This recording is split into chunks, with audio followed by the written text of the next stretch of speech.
I want to ask you something. I was in Rosh Hashanah. I really paid attention to the Torah part that they were talking about Abraham Avinu, and he's usually the one that I choose for all my meditations. So my Avram question to Avinu. you, yes, Okay. okay. So my question to you is, he followed what God wanted to sacrifice his son. I'm sure he went mentally through hell, emotionally, but he did what he thought with his faith. At the Yes. end, the son wasn't sacrificed, but then his Yes. wife died. Then his wife died. Right. Okay, so then I remembered also Yosef, that he didn't want to sleep with this woman of the Pharaoh, whatever she was, and he didn't want to, and he was single and he could, but he didn't. And he did the right thing, and he ended up in jail 12 years. So my Right. question to you is, we are always, every day, doing what we can and growing to do the right thing. Yeah. But then something weird that is not what we expected, wanted, that ends up, Joseph lost 12 years of his life inside the jail. Abraham Avinu lost his wife. So I just need to understand and process this, because every day I become better than yesterday. And Hashem. And still. I see that even in the Torah. I never paid attention until now. Like, there's something that I felt they broke my heart for him, for Abraham Avinu. So, Lisa, I have to tell you, yes, I have lots of thoughts. We don't have time for a deep Torah share, but the simple truth is the obvious truth. All true stories have a happy ending. And if you tell me a story that doesn't, I'll tell you it's not the ending. Yosef is a tzaddik, and Yosef is destined to save the entire Jewish people and become a king in a far-off land and become a channel for all the blessings, for all the future of all the generations. Now, he went through a challenge with Eshes Potiphar, with Potiphar's wife, and he was a tzaddik. He went through a challenge with his brothers, and he remained a tzaddik. And then he went to jail, and he made a mistake in jail, trying to get out early. But then he got out early, and then his life turned to an unbelievable good fortune in a supernatural way for decades. So I'm not understanding, and I say that tongue in cheek, what your perspective is. You're saying, here is one of the greatest tzaddikim of all time, and they got into a challenge and they did good, but Rabbi, then they got another challenge. I promise you, Lisa, they had so many challenges, one after another. They had many challenges before, many challenges after, because life is not like a movie where there's a hero and he goes through a tremendous challenge and then he stands up to good and lives happily ever after. This is a mistake that even Yaakov Avinu made, to think that now I've gone through the period of struggle, now I can have menucha. And Hashem responded, no, there's going to be a challenge every day of your life. So a tzaddik is always on the threshold between light and darkness. A tzaddik lives on the threshold of light and darkness. And the goal of a tzaddik, there's certain tzaddikim that say this. There's something interesting that Rabbi Sutton Shevami, the Aryeh Kaplan, said about certain tzaddikim, that some people exist in the world. You know, there's a certain amount of good in the world, and Torah and mitzvahs in the world, and kedusha in the world. There's a certain amount of bad in the world, of vicious, of gaiv, of taiv, of kinner and covet in the world. And most of the time, the status quo is basically equal. Some person doing mitzvahs does another mitzvah. Some person does averas, does another avera. But more or less, every now and then, there's a Beis Hamikdash, the Havdil, there's an Auschwitz. But over history, in the not extreme periods, it's all the same. But the tzaddikim are the few individuals who are turning the darkness itself to light. And they're pushing the threshold constantly of conquering new terrain, not just holding the ground that's been conquered, but conquering new terrain. And to be able to do that, to be able to turn around the darkness of the whole of the world and the darkness of all the people and the fear and the pain, and go into a makam of Tuma of Egypt, go into the makam of Tshuva of Las Vegas, of Los Angeles, and turn that around to Kedusha, then you're constantly facing challenge. You're constantly facing resistance, either personal or national or global. And you're out of the frying pan into the fire every day of your life. And we can't look at one challenge, one success, one failure. We have to pull back to see Hashem's perspective, the big picture. Abraham had, from the time he was born, his parents were Ovdei Avodah Zarah, idol worshipping. His father, they all tried to kill him.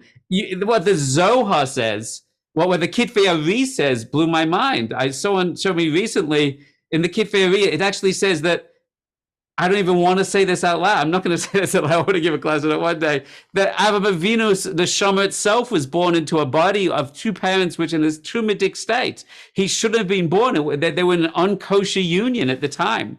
So from the second he came down into this world, he was coming from over, from a makav of the world of Atzilus, of Chesed, and even that was Ava, Noah was coming down from the world of Bina. Such a high neshama came down into a tumidic body, came down into the family of idol worshippers, came down into one challenge after another. And what they realize is wax on, wax off. They're not looking of, did I make a breakthrough now? Is everything good forever? They're constantly living with the ishkafa, the next wave, and bring on the next wave. I mean, whatever challenge I face, if I've had 10 successes to now, then I want the wave of positive energy, of success, of bracha, of the Yetzer Tov being this gab in the Yetzer Hara. I want it even more, and I want to take down a bigger wave, and I want a bigger challenge and a bigger wave. So Yosef was like, great, we conquered that. What's next? Okay, now I'm in jail. What's next? It's because he had that power of resilience, of Amuna Gedola, because he was able to overcome one after another.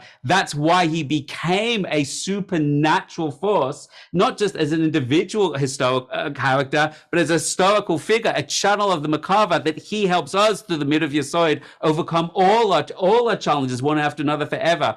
That's what makes a Gadol, it's Tzaddik, It's not they overcome one, it's that they can overuse that. They leverage the success, the blessing, the energy, the moichem that's created, and they take on another obstacle, They're riding that wave every day. They're not a service that says, I rode a wave, now leave me alone. They're like, give me a bigger wave, and give me a bigger wave, and give me more darkness, more choshech, more clippers, more kali.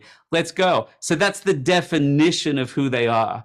And when we pull back, we see success in the big picture. When you're up and down, you're just playing a game of snakes and ladders. Oh, I went up a ladder, I fell down a snake. I went up a bigger ladder, I fell down a bigger snake. What a disaster. But that's the game that they're playing. Because the lower that they fall, says the Maggid of Mezrich, the lower that they fall, the more sparks and light they can bring up when they turn around. And therefore, when they fall again and they get to despair and they get to challenge and darkness, then they bring up even greater Malayman. They bring up greater Or and Kedusha when they turn around again. That is the path of Tzaddikim, and they're teaching us the path of our life. I can promise you, Lisa, in the last few years of my life, in the last month of my life, I've had the worst experience of my life. With my sickness, with my health, we solved one issue, crashed into the next one, solved another one, crashed into the next one. The path of elevation, I promise you, has been like that and much worse. Right? And after a while, you get out of the mindset of going, maybe when's it going to be good? You get into the mindset of, it's not when will the storm pass, but how can I learn to dance in the storm? And that was the kavana, right? Of the tzaddikim, and that's what we learned from them. That what you should learn is, and then they went again, and then they fought back again, and then they fought back again. And when they died, look at what they built for Dori-Doras, for generation after generation. Look, today, when you're in your meditation, you turn to them for light, because they're the ones that turn the darkness into light, and the greater darkness into light, and greater darkness into life. So their power moves on, their energy moves on. Their success story is still being written today. You hear it, Lisa? You turned off your mic. I don't think I turned off your mic. Yes.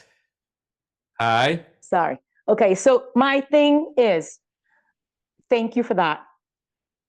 He had a really big challenge from God to sacrifice his son.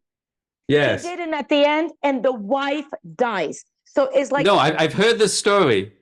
So of course So what I'm saying is, right after Lisa, take in the answer and answer your own question.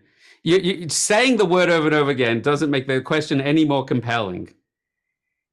Yeah. He saved one life. He lost another life. He went out of the frying pan into the fire. I've had it with elevation before. I've gone to towns in certain cities and we've turned on 1,000 souls, and then somebody gets upset because look at this rabbi. Who does he think he is? He's a Balcher. He's teaching us religious people, and then they throw you out of the city and they kill like 50 people's lives. And you're watching. Oh well, we just made an impact. We just lost an impact. We just made an impact. We just lost an impact. Lisa, we're going to move on to the question, but repeating it over and over again doesn't make it more compelling. The answer is he passed one test, he faced another test. He passed one test, he faced a deeper test, and he faced a deeper test after that. He had 10 tests, and 10 tests doesn't mean he sat on the couch and watched MTV after those tests. The answer to the question is that is the path that they could go higher and higher. And I'm going to jump to somebody else and rudely interrupt you. And watch how clever I am. I'm going to turn off your mic before I do this. The reason this is a problem for you is because this is triggering your pain and frustration about where you're stuck in your own life. Yes or no? Okay, I'll be rude. I'll turn on your mic now. Turn on your mic for a second. Yes. So when you repeat the same question over and over again, that's because it's an emotion. When it's emotion, that means it's personal. So we're out of time on this question. But I want you to look at your own pain and your own frustration and your own miscalculation. Hashem, I fought so hard to overcome that challenge. Why did you smash me again?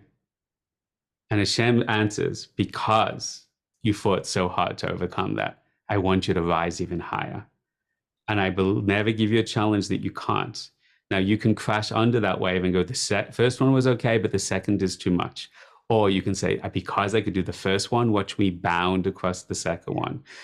Don't fall under, rise over. The Chatchila Ariba. You understand it, Lisa? Shem should bless you. Have a wonderful year.